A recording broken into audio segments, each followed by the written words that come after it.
Good day, good day, good day. What's happening, peoples? Welcome to another episode. Trying to start something new. It's not another episode. Well, it's another episode of my talk, just riding with y'all. I guess I'd call it my DJ Chronicles. I guess that's what I call it, yeah.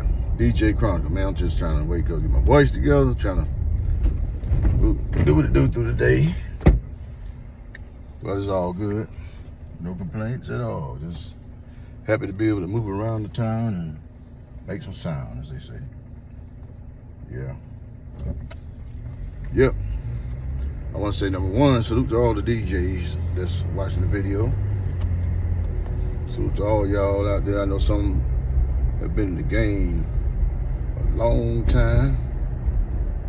Got a good following. Some been in the game probably just a few years and striving with it, and some been in the game just trying to figure it out. It's the form, you know. Different strokes for different folks. Everybody's not cut out to be a DJ. But you got some good DJs out there. You got some great DJs out there. You got various levels of followers, various level of experience. And I'm one of those that come from back in the days. I wasn't really what you say, I was just kind of like, my first, I guess, I'm talking about my first, wanted to do DJing, probably when I was like young, maybe. I was like 10, 11 years old.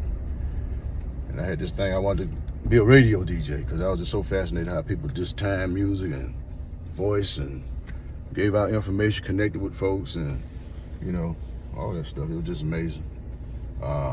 Just seeing that. Fascinated by all that equipment, them reel-to-reel tapes and all that stuff. Record players, records. My parents had a record collection, and I guess I got to the point when I got a certain age, I was so fascinated in playing the records, because I said that my dad used to sit there and listen to music all night when he'd kick back on them the weekends, just chilling. Sometimes he'd be just sitting there with his headphones on, laid back, just he'd be in his little zone. But it was, you know, I was learning. Then I started getting into the music, liking some of the music that was played in the house, and so I wanted to turn on the record player. You know, it was always a radio playing in the house. It was always music, you know. That was my young experience growing up. Yeah, coming out, you know, that was when living in Boston and living in Houston, Atmore too.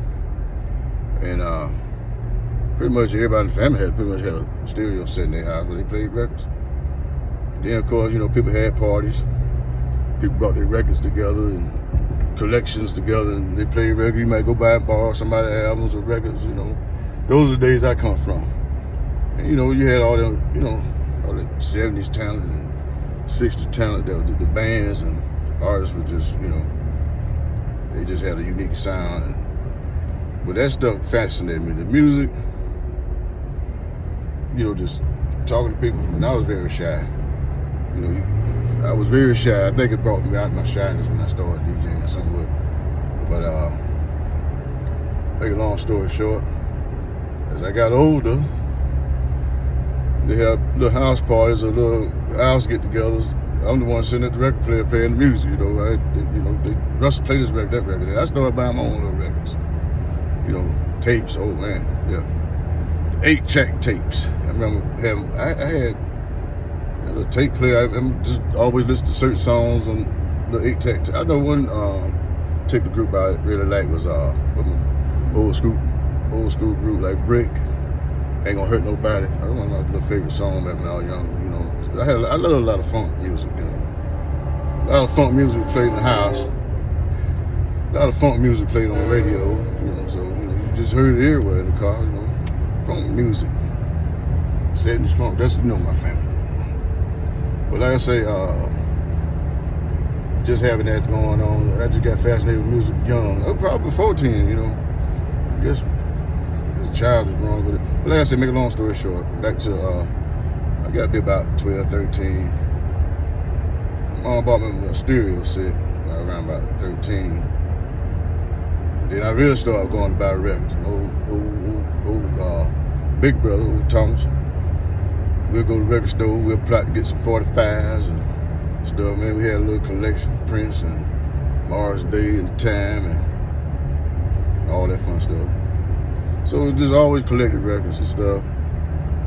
Got into that. Then, the cassettes. I didn't have they didn't have a dual tape player back then, but cassettes started coming in. So you get the cassettes, but my cassettes used to always get stolen. Everything used to get borrowed or stolen, so it was hard to keep my tangible music. I did end up maintaining a lot of CDs, I remember. I may still have a CD, but going back to that, I remember at some point, we had a club called the Chicken D. Shout out to John Earl and the Fry family and all them. The Chicken D was like right behind, like there was a field behind my house, and the Chicken D was on the other side of that field. So it was like the little get-together place for the community. They get out there. The kids, it had something for everybody to do. They had a skating rink. It was just a community landmark. You know what I'm saying? A lot of history in the Chicken D. A lot of big groups came through there. You had Tyrone Davis. I remember Boosie came through in the 90s or 2000 or something. But just make a long story short, not try to get too detailed on that. I used to always hear this music playing at the Chicken D. So I started getting curious and get old. I got a little old and started hanging over because John Earl and around the neighborhood, we all kind of just grew up around each other.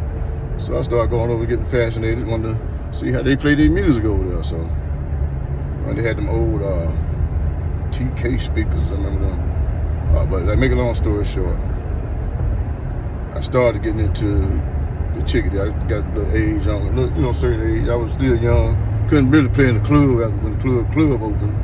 But they started letting me play like early hours at the Chicken D. Harold Adams, I remember he was one of the DJs there. He kind of showed me the ropes. And John Earl kind of showed me along how to work the equipment and stuff. So I learned from them. And that's when I started my little club gig. I was just a little guy practicing, learning how to play music. I remember they had a set of records up there. Sometimes I bring my records over there and play with their records and have a little collection. But like I say, I learned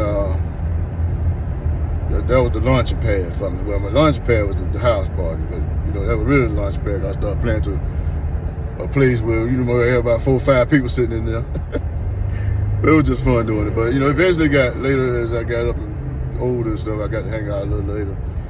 I got a chance to play sometimes on Friday night, especially with the football team. Well, if it wasn't Friday, it was like different nights. I had a chance to play a little bit. I had to get in where I fit in pretty much. But I said I learned, and they let me play more and more as time progressed because I got more experience. And shout out to Miss Fry. I ate a lot of chicken at the Chicken D, but like I say, it was a learning experience as a teenager.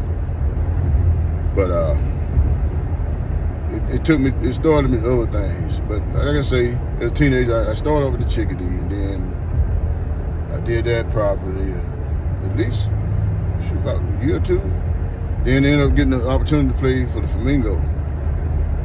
And I get a chance to talk about that experience. Talk about that experience because I guess I'm just kind of going through the details in my DJ Chronicles experience. But I'm not gonna finish right yet. But I played at the Flamingo. Did that for a couple of years, and that really helped my experience too, because just learning how to use the timing, the music and stuff. I wasn't no scratching and mixing DJ by far, man. I just played records and talk trash on the mic, and flick the little dance floor lights and stuff, make the folks move a little bit. That's basically what we did. We had records and sometimes used cassettes. You had to cue those cassettes. So sometimes you had headphones, I had to guest cue that thing. But analog, it came a long way in the era of DJing, especially with the technology. But like I say, it was fun when I did it. It was an experience I had during my high schooling, just playing a little bit of these venues, launching pads for me. I ain't saying I got a big huge follow, but it just, I got a pretty good following. I got some loyal fans out there and loyal people that do follow me. And I appreciate y'all. Like I say, as a DJ, just keep doing your thing. If you're just getting in the game, learn it. Don't be impatient. It's not gonna get big overnight. Practice. Love music. Learn to play more than one type of music. But that's just my Chronicles. And I'm gonna come back with you with more stuff on my DJ Double R Chronicles. Good day.